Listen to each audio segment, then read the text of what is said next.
Wednesday Addams, an iconic character very close to my heart, and when I found out she's getting her own show starring the amazing Jenna Ortega, being directed by the visionary director Tim Burton, it was the recipe for a masterpiece, but it wasn't to be.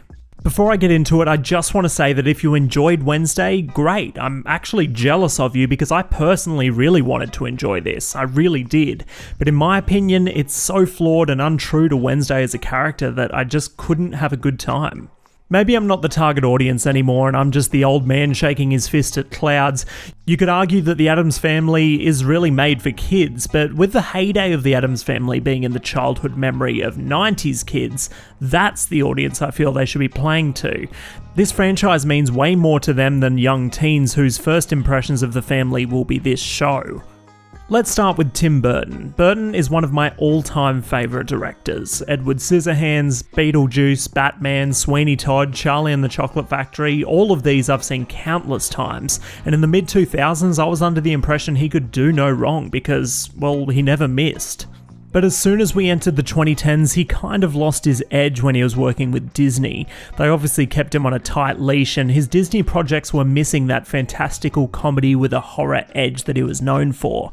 Alice in Wonderland was okay in my opinion, but then we get disappointments like Dark Shadows and Miss Peregrine's Home for Peculiar Children.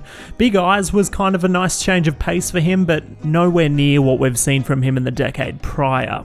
Things got really bad when they put him in the director's chair for the live-action adaptation of Dumbo, a completely forgettable remake that was a complete waste of the man's talent.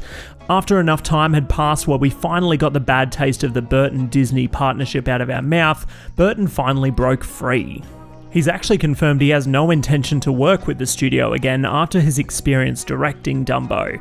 Burton has said, quote, "I realised that I was Dumbo and that I was working in this horrible big circus and I needed to escape. That movie is quite autobiographical at a certain level," end quote. So the stars were starting to align. Burton was free of Disney and able to do what he wanted, and Netflix wanted a director for Wednesday. A match made in heaven for a classic gothic Burton series, but instead, well... But let's start with the positives. Firstly, I love the cast. I am such a big Jenna Ortega fan. She was an incredible scream queen in the movie X.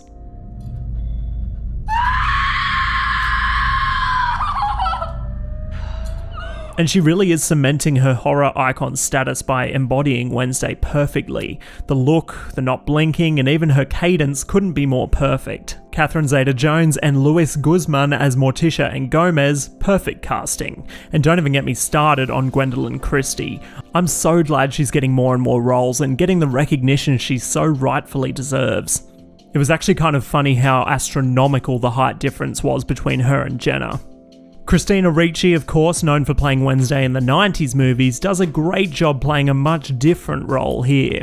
Something else I loved was the music. Burton teamed up once again with Danny Elfman, who always perfectly underscores the worlds that Burton creates. Another thing they got right were all the costumes. Wednesday's custom black and white uniform and Morticia's goth gown were standouts for sure. But despite all these positives, they weren't enough to tip the scales in the opposite direction for me. Now we find Wednesday joining Nevermore Academy to get a supernatural education surrounded by other similarly talented students. The series follows Wednesday and friends trying to solve a series of mysteries filled with murders and monsters. But let's talk about Wednesday as a character, not just in this show but in general. Wednesday loves everything horrific and really couldn't care less about anyone or anything.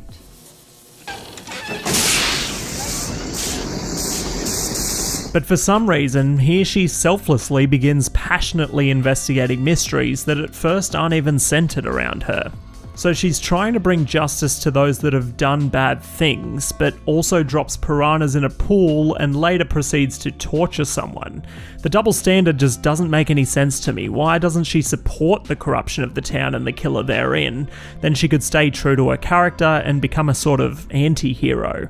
The sheriff got it right when he called her Velma and the Scooby-Doo gang, as that's basically what this is. It kind of feels like they could have swapped out the characters and made this a show about high school Scooby-Doo, and the tone then would have been way more appropriate. But let's talk about one of my biggest gripes, the dialogue. This show has examples of some of the worst Hello Fellow Kids dialogue I've ever seen. Whoa, you're in black and white. like a living Instagram filter. Ignore him. The constant quote-unquote relevant references and humour, her roommate Enid being one of the most guilty of this. Mess with me. This kitty's got claws and I'm not afraid to use them. Wednesday even sometimes talks like Stewie Griffin in early seasons of Family Guy. Our first order of business is to escape this teenage purgatory. The fruition of my deeply laid plans to escape from that cursed ovarian Bastille. The worst offender, though, is the beekeeper Eugene, who delivers lines worse than a Nickelodeon sitcom actor. Mom, I've gotta go. Wednesday's my only friend, and if she's in trouble, I've gotta help her. It's hive code. But Wednesday is genuinely nice to him. I don't know why, and it's very uncomfortable and out of character for her in scenes where she even says she misses him, tells him not to go into the woods by himself. I get it. It's hard to make an evil character a protagonist without making them redeemable, but here it doesn't fit. You don't have to give Wednesday redeemable qualities, as she's already likeable specifically for not having likeable qualities. Once you've taken away her wicked sense of humour and general lack of care, she's no longer as interesting of a character. By the end of the series, it almost seemed as if she was pretending to be dark and moody just to be cool, which completely rubs me the wrong way. To be fair, there were some campy moments they got right, like the snapping twice as a callback to the original theme song. I appreciate that. And Wednesday's dance scene was perfect. But another one of the biggest crimes this show commits is the fact that the mystery is, well, boring. I love all things the Addams Family, and I was struggling to pay attention to what was going on, forcing myself to stay focused, which really left me unbothered by what the answer to these mysteries was. And the ending is so ridiculous. I won't spoil anything, but let's just say the villain shoots a swarm of bees with a gun. Tim Burton directed the first half of the season, but it doesn't feel that way. Maybe the big eyes of the monster in the woods was reminiscent of his style, I guess. But there was none of his signature humour, and what dark humour there was watered down to bad modern day references. The second half of the season was exact same in quality of direction. Some episodes were even better in the second half. I couldn't even really tell when Burton wasn't directing, which shows how little his usual unique directing style had on this show. And it's such a shame. I want to try and defend the man, but the fact he hasn't released anything good in over 8 years, it's really making it difficult. I don't know if this is a controversial opinion, but this show almost falls into the same category as Netflix's bad high school dramas like Sabrina and Riverdale. Maybe comparing this to Riverdale is unfair, but you know the type of show I'm talking about. The supernatural high school mystery pool is really starting to run dry for me.